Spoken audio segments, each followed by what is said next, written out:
일단은 진도 수능 특강 북쪽에 있고 그쪽에 있는 부분 들어가 보도록 한다면 자, 토마스 아퀴나스의 악에 관한 논증.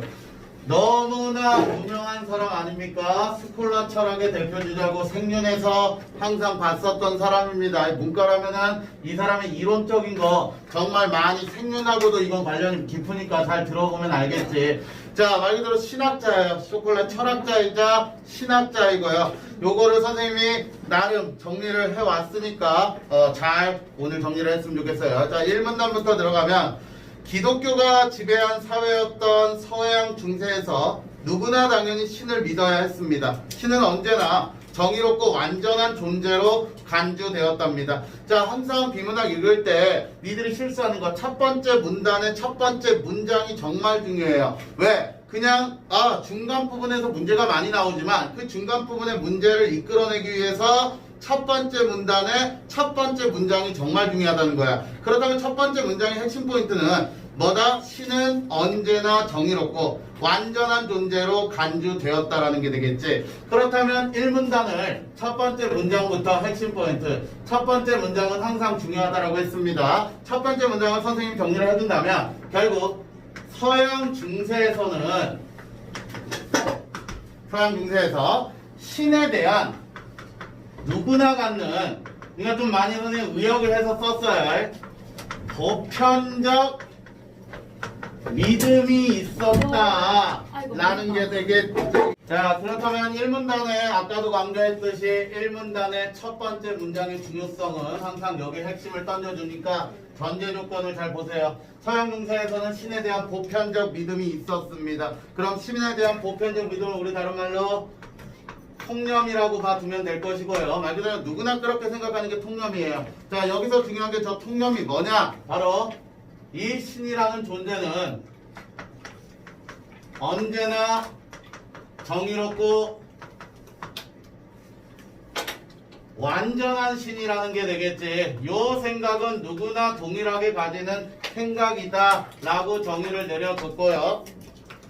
자, 그 다음 서양의 중세신학에서 전지전능한 신이 모든 것을 창조했다고 여기고, 자, 다시 얘기한다라면 서양의 중세신학에서 전지전능한 신이 모든 걸 창조했다고 여기고 신의 특성을 언급하거나 정의할 때 긍정적 용어를 사용한 신학을 긍정신학이라고 한다. 하지만 일부 신학자들은 신의 전지전능함은 인정할 수 있으나 신은 인간의 이해와 지성을 완전히 초월한 존재이기 때문에 인간이 신을 정당하게 규정할 수 있는 유일한 방식은 하느님은 시간과 공간에 제한되지 않는다처럼 않는다, 아니다 라는 방식이라고 보았다. 이를 부정신학이라고 한다. 그렇다면 요거를 정리한다면 자, 요 부분 이걸 기본 베이스로 깔고 들어와서 이 서양 중세에서 펼쳐진 두 가지 관점에 대한 설명인데 바로 긍정신학과 부정신학으로 나눠진다라는 건데, 긍정신학이라는 건 당연히 긍정적 용어를 쓰기 때문에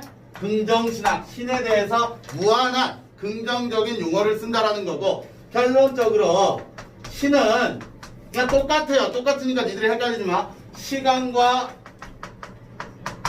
공간을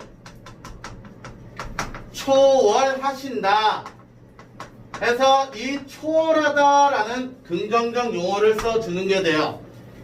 하지만 요거에 대해서 부정신학의 입장이 또 나와요.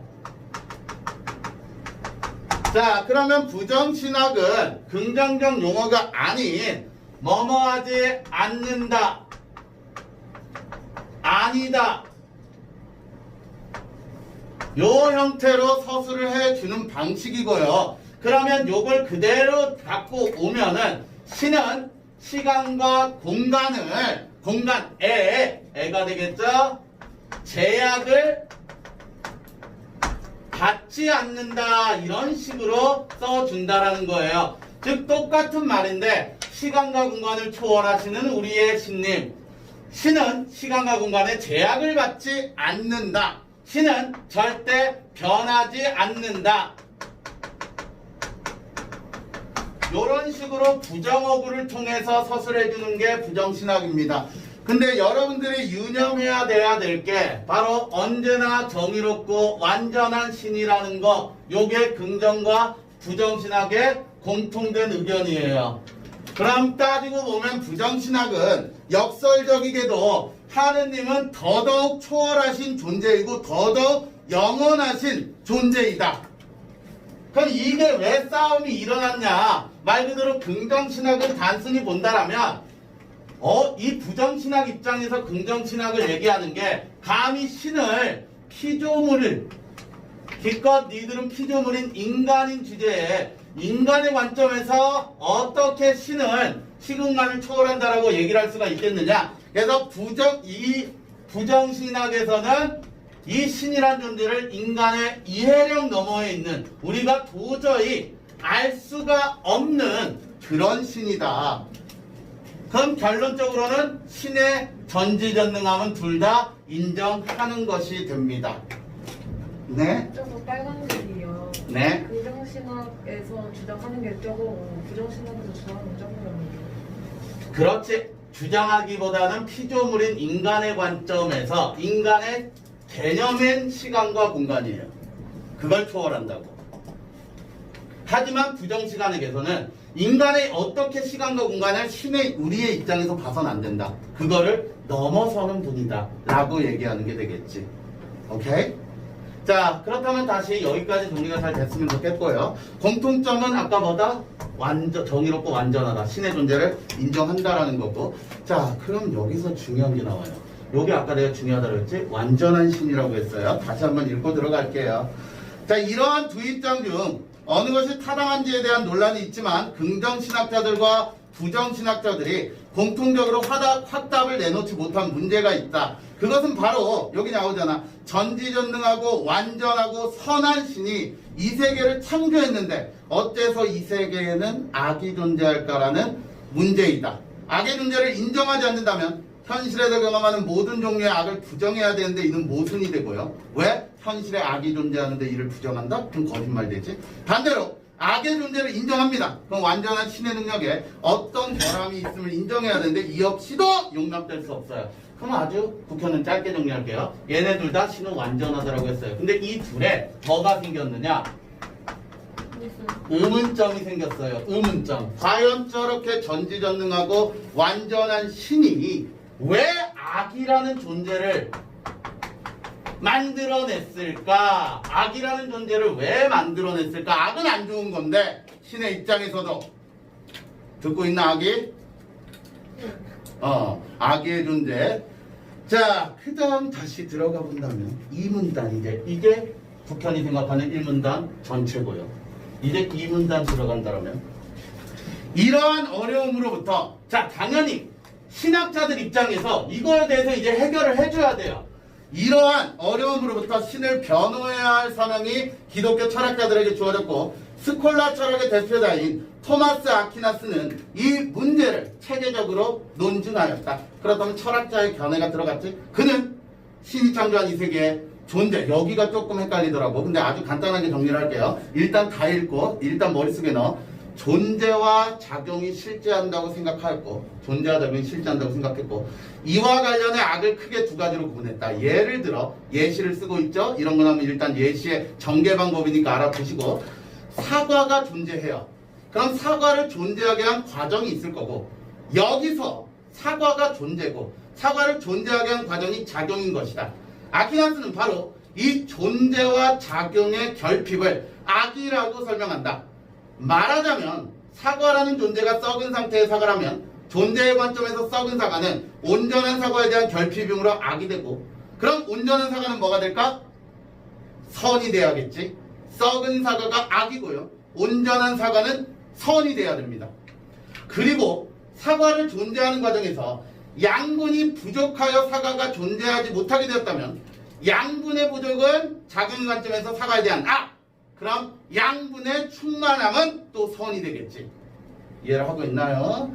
이를 통해 자 여기까지 잠깐 끊고 다시 정리를 해줄게요. 자, 이 문단은 이 의문점에 대해서 해결하기 위해서 토마스 여기서부터 이제 본격적인 아퀴나스의 논증이 들어가는 거예요. 즉 이 악이 왜 존재하는가에 대해서 논리적인 증명 방법을 이제 토마스 아퀴나스가 해주는 것인데 그렇다면 아까도 얘기했듯이 이 문단 들어가면서 바로 예시의 기법이 쓰였다라고 했고요. 예시의 기법. 선생님 분명히 얘기했어요. 순서 내 맘대로 바꿨어요. 니들 이해하기 쉽게. 자, 말 그대로 존재가 있기 전에 말 그대로 이게 갑자기 생겨난 게 아니죠. 누군가가 만들었으니까 이게 생겨났겠지. 자, 그렇다면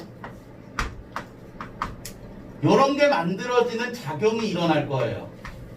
이 작용을 이 책에서는 아까 과정이라고 설명을 했습니다.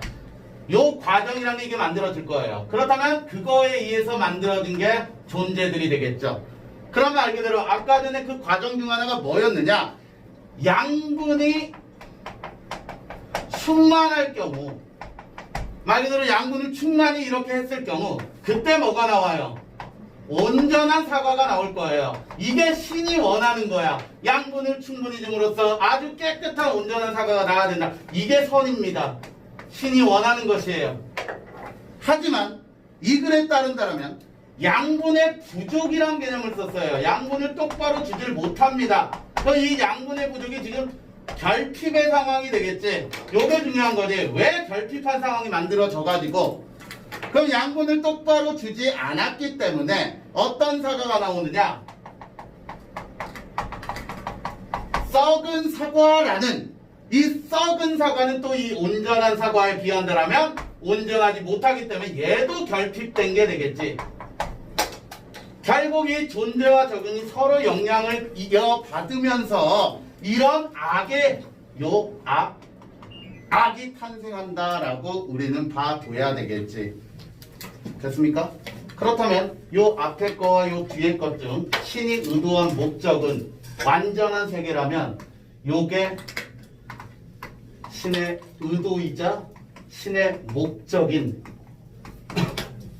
완전한 세계가 되겠지. 신은 이걸 추구하는 거예요. 완전한 세계. 그러면 이걸 사람의 조금 이해하기 쉽게 감정으로 얘기를 한다면, 자, 온전한 사과라는 거. 왜냐면 이게 내가 생각해봤는데 이게 융의 심리 분석학하고 연결이 될 것 같아요. 내용이 비슷해요. 융의 사상관과. 그래서 만약에 의식, 무의식의 세계로 들어가서 한번 추가적으로 내가 묶어볼게요. 자, 온전한 사과라는 건 우리 사랑이 충만한 세계. 사랑이라고 봅시다. 사랑이. 신이 원하는 게 사랑이겠죠? 하지만 미움이 됩니다. 그럼 이건 썩은 게 되겠지. 자, 그러면 지희야 정신 차려. 피곤하지? 그럼 피곤함도 일로 가겠지? 힘듦도 일로 갈 것이고. 자, 하영아, 김하영, 네. 쓰는다 바쁘지 말고 이해를 해. 자, 하영이가 국현을 지금 미워합니다. 됐어요? 근데 미움이 애초에 처음부터 생길까요? 안 생길까요? 안 생기겠죠? 이걸 알아둬요. 하지만 지금 김하영에게 국현은 어떤 존재? 미움이라는 존재가 되겠지? 미움이란 존재야. 그럼 미워한다라는 감정 자체가 지금 뭔가가 부족하니까 생기겠지. 그러면 여기에 무관심 아니면 국현의 질책, 구타 요런 게 들어가겠지. 요런 결핍된 상황들이 이제 이 악을 만들어내는 거. 이 결핍 자체가 또 악이에요. 그럼 다 악이라고 볼 수가 있겠지. 그럼 사랑이 충만하기 위해서 선에 말 그대로 관심을 줘야 되고 배려를 해줘야 되고 요런 게 되겠지. 그럼 이제 이게 무의식과 의식의 세계로 이제 갈 거예요. 최종적으로. 그거는 3강할 때 설명할게요. 요 개념만 확실히 잡아줬으면 돼요. 자, 그렇다면 여기까지 결국 저게 악이다라는 거 알아두시고, 아퀴나스가 말하는 악은 신이 인간과 세계를 창조한 목적이 선이 제대로 이루어지지 않은 결핍 상태임을 알 수 있다. 즉, 신은 전체 세계를 선하게 창조했지만 신은 선하게 만들었어요. 완전한 세계를 만들었어요. 존재와 작용의 측면을 보았을 때 이런 결핍들이 생겼고, 이 결핍을 우리는 악이라고 부른다는 것이다. 여기까지 이해됐지? 자, 이해를 해야 돼요. 3문단. 그렇다면 신은 왜 처음부터 존재와 작용의 측면에서 결핍이 없도록 창조하지 않았을까? 이에 대해 아퀴나스는 우주의 완성을 위해서라고 대답한다. 그럼 3문단 첫 번째 문장 정리하고 갈게요. 즉 3문단은 이제 요 문제에 대해서, 결핍에 대해서 문제 제기를 내려주는 부분이고요. 그럼 그 문제에 대한 해결을 가야겠지. 그럼 이 문제 제기를 어떻게 해결하느냐? 자문자답의 형태로 갈 것입니다. 자기가 묻고. 그럼 여기 예시의 전개 방법. 3문단에서는 이제 자문자답의 전개 방법 가고요. 첫 번째 1번 어떤 의문 why. 자 그럼 왜 C는 결핍이 없도록 창조하지 않은 이유를 묻고 있고요. 이 질문에 대해 토마스 아퀴나스는 아주 명쾌하면서도 애매한 대답을 합니다. 그것은 말이야 우주의 완성을 위해서야.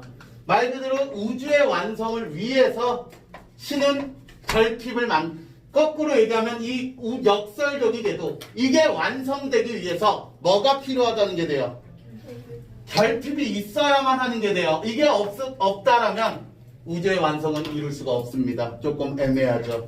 저도 이 신의 뜻은 잘 모르겠어요. 그럼 다시 읽어보면 우주의 완성이란 신이 창조한 세계에서 소멸될 것들은 사라지고 불멸적인 것들로 가득 찬 상태를 말한다. 가령 인간의 경우 선을 행하고 실천하는 경우는 불멸적인 거지만 욕망, 감정에 휘둘려 저지른 악행은 소멸되어야 할 것으로 볼 수 있다. 아퀴나스는 세계는 불완전한 상태에서 완전한 상태로 이행하며 이 완전한 상태가 바로 신이 계획한 우주의 완성이라 생각했다. 이 지점에서 우리는 악은 우주의 완성을 필요하다라는 역설적 명제를 떠올릴 수 있다. 악은 오로지 선을 위해서만 또는 우주의 완성을 위해서만 필요할 뿐이라는 것이다. 여기서 우리는 애초에 얘기된 여기까지 잠깐 끊고요. 또 다른 의문 나오기 전에.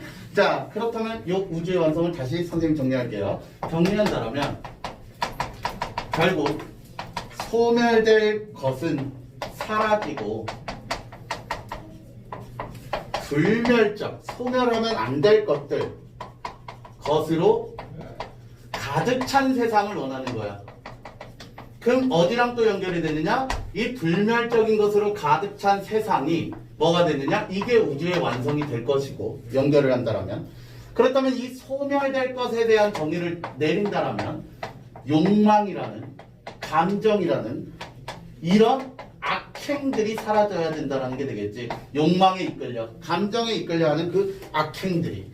그럼 이 욕망과 감정이 있는 상태가 완전의 반대인 불완전한 세상이 될 것이고 이게 불완전한 세상이 될 것이고 이 불멸적인 것 이게 소멸되고 난 뒤에 이제 불멸적인 것 선을 행하고 실천하는 것들 이게 불멸적인 게 되겠죠. 그러면 결론은 이거네요. 이 불완전한 세상에서 이 불멸적인 것으로 가는 그 단계 그걸로 이행하는 것이 바로 완전한 세상을 만들 수 있다. 그러면 결론적으로 만약에 이게 없다고 칩시다. 왜? 여기서 이해를 잘해. 이게 없으면 사람들은 선이라는 걸 알까요? 모릅니다. 이 선의 개념은 악이 있기 때문에 선의 개념이 있는 거예요.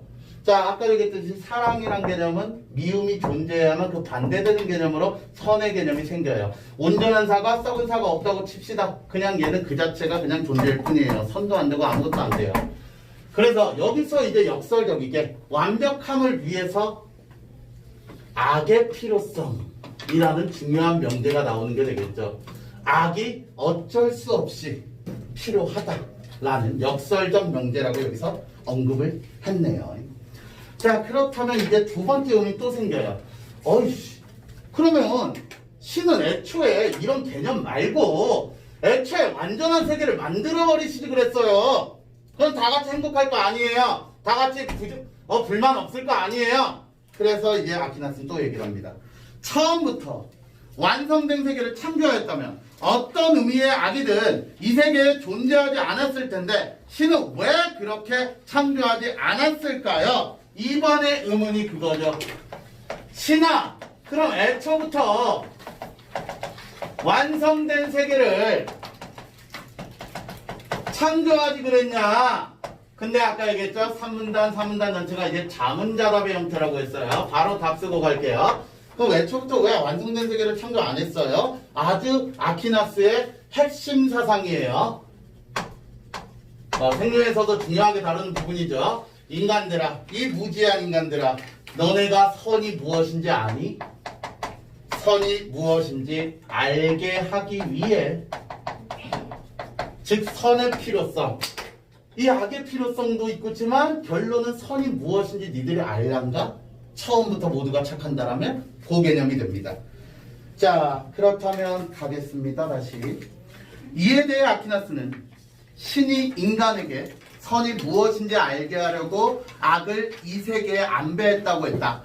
요게 핵심이라고 분명히 얘기했어요. 이게 가장 핵심 사상이고요. 그런데 신이 인간으로 하여금 선을 알 수 있게 악을 안배하였다면 신이 악을 만들었다거나 아니면 최소한 신이 창조한 이 세계는 불완전한 세계라고 인정해야 된다. 이러면 다시 맨 앞으로 가요. 왜? 신은 완벽하다며. 그럼 신이 불완전한 걸 만들었다는 게 말이 돼? 다시 일로 되돌아가는 이상한 피드백이 발견합니다. 그거 조금 알아두시고요. 그렇지만 어느 쪽이든 전지전능하고 완전하고 선한 신이란 개념과는 합치할 수 없다. 그래서 아퀴나스는 이제 아퀴나스가 갖고 옵니다. 왜? 사람들이 일로 되돌아가겠죠. 신은 완벽하다며.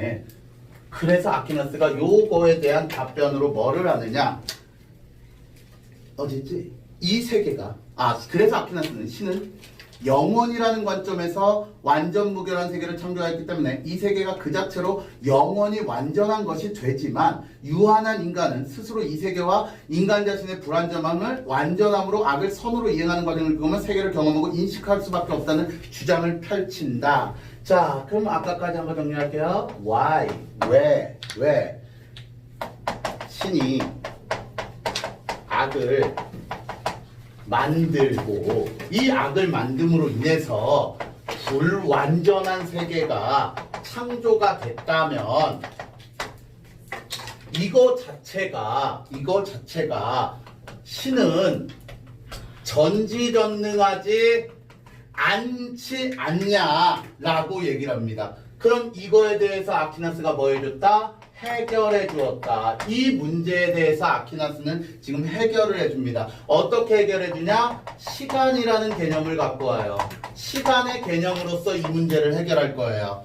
자, 그렇다면 말 그대로 이 시간이라는 관점에서 애초에 신에게 아까 여기로 갈게요. 신은 시간과 공간에 제약 받는다 안 받는다? 안 받는다라고 분명히 얘기를 했어요. 이 시간과 공간의 개념은 내가 아까 얘기했지. 이건 누구의 관점일 뿐이야? 인간의 관점일 뿐이야. 신은 애초에 이 시간과 공간의 개념이 없습니다. 신이기 때문에. 됐어요? 그래서 이 토마스 아퀴나스의 핵심 우주론적 사상은 원인의 끝까지 가가지고 결국 신의 존재를 찾아내는 게 이 토마스 아퀴나스예요. 즉 원인의 도미노가 있으면 이게 넘어지고 그럼 누가 넘어뜨렸어? 그때 누가 사람이 쳤겠지? 그 사람은 왜 존재? 신이 만들었겠지? 쭉쭉쭉 갑니다. 계속 그 끝에 신이에요. 그래서 애초에 시간의 개념은 신에게 어울리지 않아요. 그럼 써놓을게요. 뭐라고? 신은 애초에 영원이라는 관점에서 우리가 생각을 해야 된다. 인간은 영원하지가 않죠. 신은 영원합니다. 그러면 이 영원이라는 관점에서 세계를 창조하셨어요, 신이. 현정아 이해돼? 근데 우리 인간은 영원이라는 관점을 알아요, 몰라요? 몰라요. 모르기 때문에 이 세계가 완벽하지만 인간은 지금 모르고 있는 거야. 이해됐어? 그렇다면 밑으로 내려가서 그러면 결론적으로 영원의 반대는 이제 유한 한계 되겠죠. 한계가 있습니다. 유한한 인간들이요. 이들이 겪는 건 지금 현재 불완전해서 완전으로 이행하는 단계이며 악에서 선으로 이행하는 단계라는 개념을 이끌어냅니다. 결국 니들이 이 불완전에서 완전으로 올 때, 니들의 모든 악이 사라지고 선이 올 때 니들은 진보할 것이다. 마지막 하이라이트.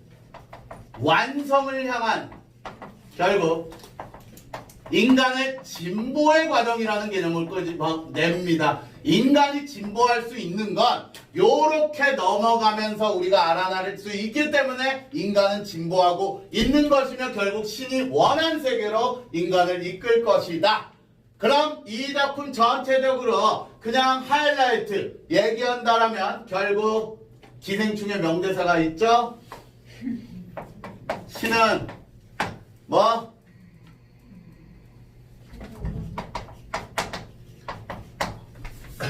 신은 다 계획이 있구나. 그냥 니들은 이 철학자들이 씨 부리는 게 아니라 다 신의 계획입니다. 이 모든 게 악이 존재하는 것도 신의 계획이고요. 요 개념 자체 끝까지 가는 게 전부 다 신의 계획이라는 거. 그러면 토마스 아퀴나스 악에 관한 논증 잘 이해됐나요? 네. 자, 오늘 나의 핵심은 이게 아니고 융의 작품을 정말 하고 싶어요. 왜요?